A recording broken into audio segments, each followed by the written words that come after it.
Hello, Isa. Good morning. Come to the next part of this relation, Kings and Chronicles. The production of Chronicles.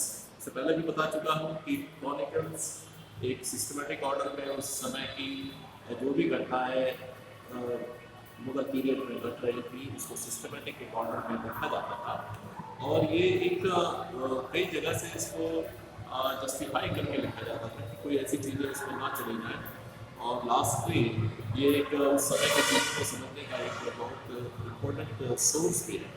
They are written in order to protect the vision of the United Kingdom to all those who came under England.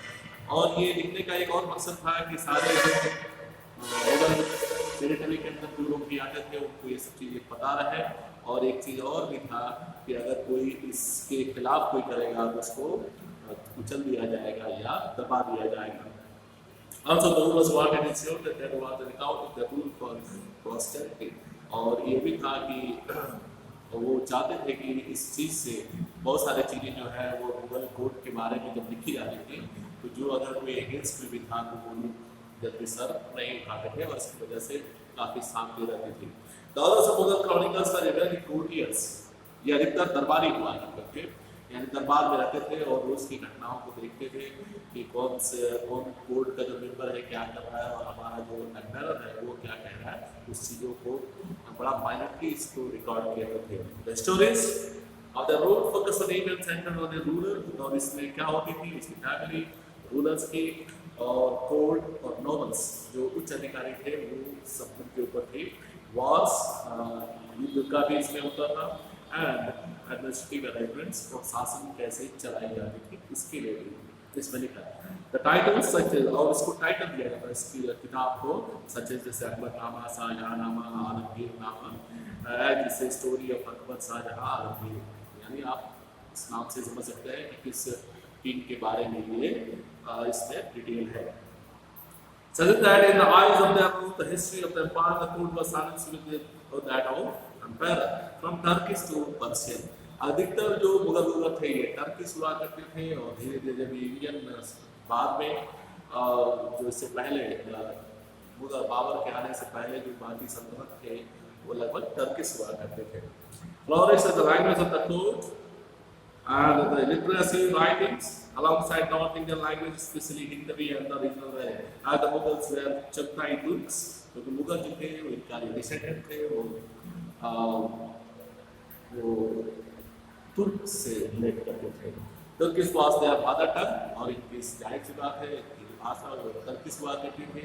There first Babur wrote poetry and explorers in this language और बाबर ने पहली बार इस Turkish भाषा में और पूरी poetry और इसकी जैसी कुछ भी चीज़ें लिखी है और इसका नाम भी है बाबर नाम. It was Akbar whose concern set out to make Persian the language.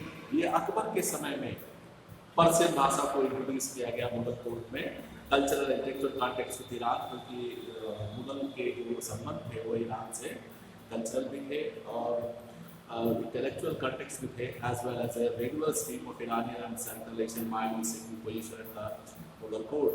और मुगल कोर्ट में उस समय ईरान से बहुत सारे ऐसे जो इंटेलेक्चुअल्स थे वो भी आया करते थे मुगल कोर्ट में. इसीलिए धीरे धीरे अकबर के समय में तुर्किश भाषा की जगह पर्शियन भाषा आ गई. Persian was Mughal might have motivated parent to adopt the language और पर्शियन से वो काफ़ी ज़्यादा प्रभावित हुए हैं. इसीलिए उन्होंने पर्शियन भाषा को कोर्ट में इंट्रोड्यूस कर दिया. जहाँ पर चीज़ें जो है कोर्ट में इंट्रोड्यूस हो जाएगी उस पूरे सिस्टम के लिए जो पर्शियन है वो कंपल्सन हो जाता है. Persian eliminated language of empire. धीरे धीरे ये पूरे एम्पायर की भाषा बन गई. Conferring power trust to those who had command of it. और जो लोग भी पर्शियन भाषा जानते थे उनकी अच्छी यहाँ में रिस्पेक्ट भी होती थी और उनके साथ काफ़ी एक तरह से अच्छा पोजीशन भी मिलता था जो पर्शियन जानते थे. It was spoken by the king. क्यों? क्योंकि भाषा किंग भी बोल रहा है, द रॉयल हाउस होल्ड या उसकी पूरी फैमिली बोल रही है and the elite and court और जो भी उच्च अधिकारी थे कोर्ट में वो भी इसी भाषा का इस्तेमाल करते थे. Father it became the language of administration of all lands. बाद में पूरे जो अकबर की पूरे मुगल एम्पायर की जो टेरिटरी में इस पूरे भाषा को लागू कर दिया गया. Accountants clerk functioning also learn it और बाद में जो भी लिखने वाले चीज़ लोग थे, उन्होंने इस भाषा को सीखी। Even when Persian was not widely used, but the other Indian idea heavily influenced the language of official records in Rajasthani and Marathi and in Tamil. Since the people using Persian in the 16th and 17th century came from many different regions of the subcontinent and spoke other Indian languages. Persian became Indianized by absorbing the local items and new language Urdu और धीरे धीरे, क्योंकि हम देखते हैं कि भारत में बहुत सारी भाषाएं भी बोली जाती थी, किंतु ये एक बहुत प्रॉब्लम था कि बहुत सारे दक्षिण के या दूसरे नॉर्थ की जो भाषाएं थी तो जो आम आदमी थे वो पर्शियन नहीं जानते थे, और आम आदमी की जो लोकल भाषा थी वो उर्दू में समझना एक मुश्किल था। तो धीरे धीरे ये हुआ कि पर्शियन भाषा में कुछ ऐसी भाषाओं को डाल दिया जाए कि जिससे समझना आसान हो गया, और यहीं पे एक नए लैंग्वेज का इवॉल्व होता है, that is Urdu, that is the mixture of Hindi, Sanskrit और व्हाटएवर एंड पर्शियन का, Sprite from the interaction of Persian with Hindi से। हिंदी भाषा जो बोलते थे उससे काफ़ी, इसीलिए आप लोग जब देखेंगे उर्दू को जिसकी लिखावट जो होती है वो पर्शियन की तरह होती है, बट इसमें जो उच्चारण होता है वो आपको हिंदी जैसी लगती है। और हम डे टू डे लाइफ में आपको देखते हैं कि हिंदी के साथ बहुत सारे ऐसे उर्दू शब्दों का भी इस्तेमाल कर लेते हैं और हमें पता भी नहीं चलता। मुगल क्रॉनिकल से अकबरनामा में रिटन इन पर्शियन, अकबरनामा जो लिखी थी पर्शियन में थी। Others like Babur's memories, Babar की memories were translate from Turkish into Persian. तो हमने देखा है कि बाबर की जो ऑटोबायोग्राफी थी वो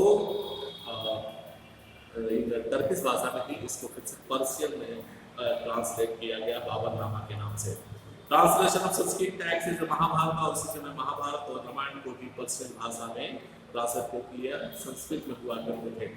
commission by Mughal emperors, the Mahabharata was translated Razmnama, books of wars, Mahabharata को एक नाम दिया गया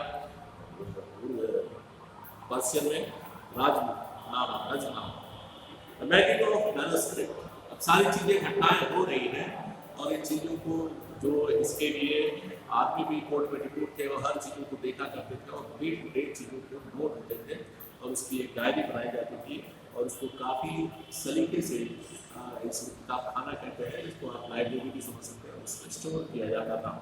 Although the Bana was translated in library, it was a scriptorium, और ये एक तरह से स्क्रिप्टोरियम था, यानी यहाँ पे बहुत सारी किताबें थी जो अलग अलग भाषाओं में थी, वो वहाँ पे इसमें लिखी जाती थी, चाहे उसको ट्रांसलेट भी किया जाता था अलग अलग भाषाओं में। Whether parents collected manuscripts and kept and new manuscripts or produced, और जो पुरानी जो मैन्युस्क्रिप्ट थे उसको उसमें रखा जाता था और नए इसमें से तैयार होता था। The creation of manuscript involved a number of people performing a variety of tasks. तो मैन्युस्क्रिप्ट का समय आ गया, तो किताबें माने पूरे एम्पायर के बारे में लिखनी है तो काफ़ी मोटी किताबें हो जाती थी, कई सारे वॉल्यूम्स में हो जाती थी, इसके लिए कई सारे टास्क दूसरे काम बढ़ जाते थे, यानी उसको पेपर भी तैयार करना है, उसको लिखना भी है, उसको क्या बोलते हैं हिफाजत से रखना भी है, उसको सिस्टमेटिक करना है, इसमें बहुत सारे दूसरे लोगों की जरूरत पड़ी। पेपर मेकिंग, मेकर्स और needed prepare for the of manuscript, paper बनाने वालों के लिए काम हो गया, पेपर बना के लाइब्रेरी के लिए देना है। स्क्राइब और कैलीग्राफ्स टू कॉपी द टेक्स्ट, बढ़िया राइटिंग से लिखने वाले जो हम कैलीग्राफर्स कहते हैं वो उनकी मांग बढ़ गई। Builders to illuminate the pages, जो उसको बाइंडिंग करनी होती थी। Painters to illustrate scenes, painters की डिमांड बढ़ गई, कुछ अच्छी तरह किताब को सजाना होता था। And book binders to gather the individual folios and chapter with an ornamental covers, और इनको ऑर्नामेंटल कवर्स में रखे जाते थे एक गहनी की तरह। द फिनिश मैन्युस्क्रिप्ट सीन में जब इस चीज़ आते और जैसी चीज़ें ये तैयार हो जाती थी बहुत ही महंगी चीज़ मांगी जाती थी। और सही बात है कि पुरानी से पुरानी जो चीज़ें हैं वो आज के ज़माने के लिए एंटीक है और एंटीक चीज़ें महंगी होती भी। The work of literature wealth and beauty, ये एक लगता था वेल्थ और समय के वेल्थ और ब्यूटी को भी बताता था। It consider the power of the pattern, और ये बताता था कि उस समय का जो किंग है उसकी कितनी पावर है और कितना इस तरह की चीज़ों पे खर्च करना है, इस तरह के लोगों को वो अपने पास रखता है। To bring such beauty into being. At the same time, some of the people involved in the actual production of manuscript also get recognition in the form of titles. और इसी में कुछ लोगों को टाइटल्स भी मिलते थे और अवार्ड्स भी मिलते थे ऑफ दिस, जो अच्छे लिखने वाले हों या अच्छी सीनरी बनाने वाले हों या उनको अच्छी तरह डिजाइन करने वाले हों। Also this calligraphy painters at a high special standing while others, और इतना ज़्यादा इनको कोर्ट में सम्मान मिलता था कि बाकी जो मंत्री थे उनके साथ एक तरह से उनका सम्मान होता था। Such as paper makers or book binders that remain enormous artisans. Calligraphy का art of handwriting was considered a skill of great importance, क्योंकि उस समय इस तरह के छापे खाने मशीन नहीं हुआ करती थी, जो हाथ से लिखी हुई चीजें थी, जो हाथ से खड़ियाँ लिखने वाले थे, उसकी डिमांड बहुत ज़्यादा थी और कोर्ट में इनकी बहुत ज़्यादा रिस्पेक्ट और पूछ भी हुई। Write was the Nastari, a fluid style with long horizontal strokes. It is a written using, आप देख सकते हैं पेज नंबर 228 में लेफ्ट हैंड साइड में आपको दिख रहा है, देखिए कितने बढ़िया तरीके से ये लंबे लंबे जो अक्षर लिखे हुए हैं, काफी लंबे लंबे लिखे जाते थे। Original strokes, the written using a piece of print, neat and tipped to 5 to 10 mm like कलम, और ये इस तरह के कलम से बनाए जाते थे सरकंडे के। टिप कार्बनिंग, यानी कार्बन की स्याही से लिखे जाते थे।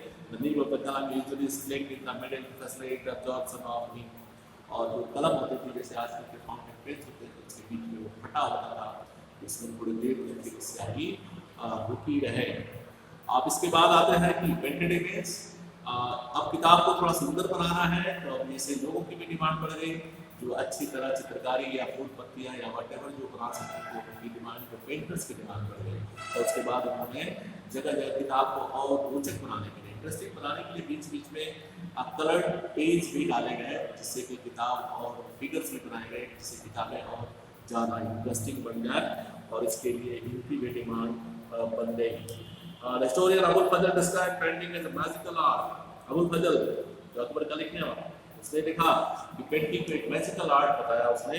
In his view, it a power to make invented objects like it because it's life, और ये एक किसी भी चीज़ को आप एक अगर पेंटिंग अच्छी बनाने वाले हैं तो आप एक चीज़ को पूरा जीवंत दिखा सकते हैं पेंट के through. The production of paintings portraying the empire discovered the people were part of its source of constant tension between rulers and belonging to Muslim orthodoxy. The ulama, जब पेंट की बात आई तो पुराने नहीं कह सकते हैं, जो मुस्लिम टीचिंग के हिसाब से किसी तस्वीर बनाना गलत है, तो इससे टेंशन की बात होती थी, क्योंकि इसमें देखिए आप फिगर्स बनाए गए अकबर या व्हाटएवर जो भी है। The latter did not fall in with the Islamic prohibition of portraying of human beings contained in the Quran as well as Hadith में लिखा हुआ है। We just got a statement from the life of the Prophet Muhammad. Here the Prophet is cited as having forbidden a depiction of, क्योंकि Prophet ने मना किया था कि किसी भी आप जीव जंतु या ह्यूमन बीइंग को आप फिगर्स नहीं बनाओगे।